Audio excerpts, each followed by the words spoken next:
এই কেসটাও আমরা লড়বো, just like a royal Bengal tiger. আপনারা পড়াশোনা করুন, আপনারা বাচ্চাদের মানুষ করুন, আপনারা সার্ভিসে যান, ভলেন্টারিলি সার্ভিস করুন। কেন আপনারা ভলেন্টারিলি করবেন? তার কারণ আমাদের সুপ্রিম কোর্টে ক্লারিফিকেশনের জন্য যেতে হচ্ছে বলে আইন মোতাবেক আমরা চাই আইন আপনাদের সুরাহা করুক। আর যারা রাস্তায় দাঁড়িয়ে চিৎকার করে আমায় গালাগালি দিচ্ছেন তাদের বলবো, আপনারা তো চারিদিকে লোক পুষে রেখেছেন, এই রায় তো আপনারা কলকাঠি নাড়েননি তো। মমতা ব্যানার্জিকে খাস্তা করতে গিয়ে মনে রাখবেন টিচারদের চাকরি কেড়ে নেবেন না, ওদের জীবন যৌবন কেড়ে নেবেন না, যোগ্যদের চাকরি কাড়বেন না, যোগ্য প্রার্থীদের অমর্যাদা করবেন না। মমতা ব্যানার্জিকে হাজারবার আপনারা মিথ্যে কথা বলতে পারেন, কুৎসা করতে পারেন, চক্রান্ত করতে পারেন, মনে রাখবেন সুস্থ বাঘের থেকেও আহত বাঘ আরো ভয়ঙ্কর। এই আঘাত আপনাদের আঘাত নয়, এই আঘাত আমার ওপর মানসিকভাবে আঘাত, আমাদের সরকারকে আঘাত করেছে। এই আঘাতের প্রত্যুত্তর আমরা ফিরিয়ে দেব কাজের মধ্যে দিয়ে, সম্মানের মধ্যে দিয়ে, জীবন জীবিকার মধ্যে দিয়ে। চিন্তা করবেন না। আর কেউ কারো উস্কানি সুরে, প্ররোচনা শুনে প্লিজ দয়া করে প্ররোচিত হবেন না। মনে রাখবেন মাথার ওপরে আমরা আছি, মামাটি মানুষের সরকার আছে, কারো প্রতি কোনো অবিচার আমরা করব না।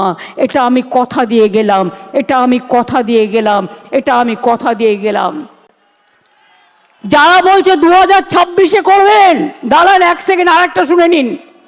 ত্রিপুরায় 10,000 টিচারের চাকরি হয়ে গিয়েছিল কোর্টের জন্য। বিজেপির ম্যানিফেস্টোে বলা হয়েছিল, প্রতিশ্রুতিতে প্রথমবার, এবার তো দ্বিতীয়বার এসছে, যে তারা জিতলে সব টিচারদের চাকরি ফিরিয়ে দেবে। দেয় তো নি, উপরন্তু যারা প্রতিবাদ করতে গিয়েছিল তাদের মাথাগুলো মেরে ফাটিয়ে দিয়েছে।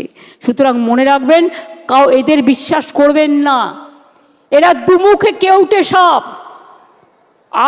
আমরা এক নয়, এটা মাথায় রাখবেন।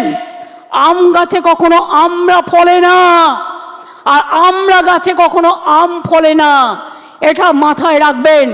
এবং তাই এই কেসটাও আমরা লড়বো, just like a royal Bengal tiger.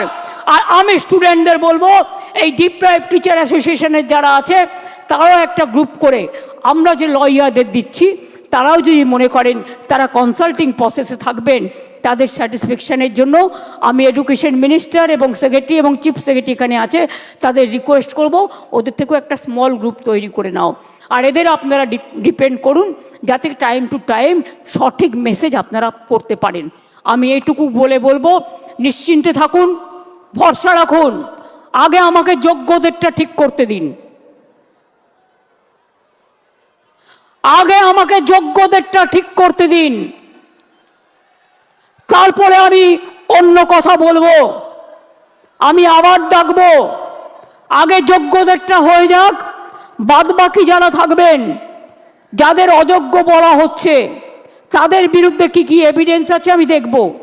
সত্যিই যদি এভিডেন্স প্রমাণিত হয় তারা অযোগ্য, তখন আমার কিছু হয়তো করার থাকবে না ওই ডিপার্টমেন্টে, কিন্তু সেটা নিয়ে আমরা আলোচনা করব পরে।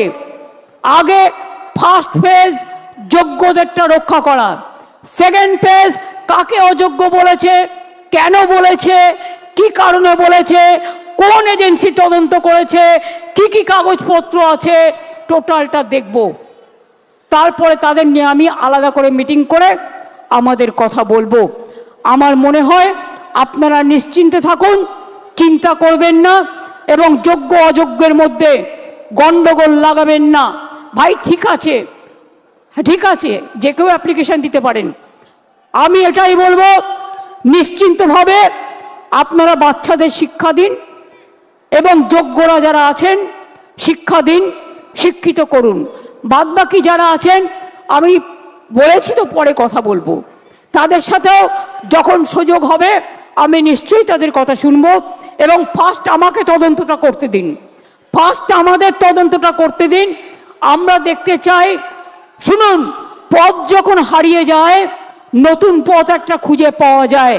কাজেই দুটো পথই আমাদের কাছে, আমরা ক্লারিফিকেশন চাইব, আইনের ধারা অনুযায়ী কাজ করব, আইন মোতাবেক কাজ করব, বাট কারো চাকরি যাওয়াটা আমাদের ধর্ম নয়, চাকরি ফিরিয়ে দেওয়াটা, চাকরি করে দেওয়াটা আমাদের ধর্ম।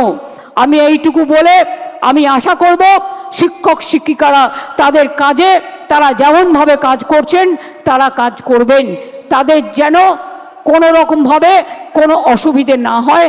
শিক্ষক না হলে আমার শিক্ষা ক্ষেত্রটাই টোটাল কোলাপস করে যাবে, বাচ্চারা পড়াশোনা করতে পারবে না। অনেকে খাতা দেখছেন, তারা খাতা দেখতে পাচ্ছে না। ভাই দাঁড়াও, তুমি কি অযোগ্যর লিস্টে আছো? দাঁড়াও, তুমি কি অযোগ্যর লিস্টে আছো? তুমি যোগ্য না অযোগ্যর লিস্টে? তো যোগ্যদেরটা তো বলে দেওয়া হয়েছে, আবার কি? We have said everything. I think it is clear. It is very clear. Nothing is left out. বলে দিয়েছি যারা যোগ্য তারা পাবেন, চিন্তা করার কোনো কারণ নেই। গায়ের জোরে ফোর্সফুলি তর্ক করে কিছু হয় না, ভালোবাসার দ্বারা যেটা হয়। তাই আপনাদের বলবো, এরপরেও যদি কারো কিছু বলার থাকে, আপনারা যে স্মল গ্রুপ আমরা তৈরি করে দিচ্ছি তাদের মাধ্যমে এডুকেশন মিনিস্টারকে মিট করে কথা বলুন। আমি যোগ্যদের চাকরি কাটব না, যেমন করেই হোক কোনো না কোনো ব্যবস্থা করে দেব, আমি এটুকু আপনাদের বলতে পারি। চিন্তা করবেন না, আগে কোর্টে যাব, কোর্টে গিয়ে কোর্টের সিদ্ধান্ত জানবো, কোর্টে ক্লারিফিকেশন নেব, তারপরে কি ব্যাপার। বাংলা হান্টের আরও খবর দেখতে নজর রাখুন। বাংলা খবর মানেই বাংলা হান্ট।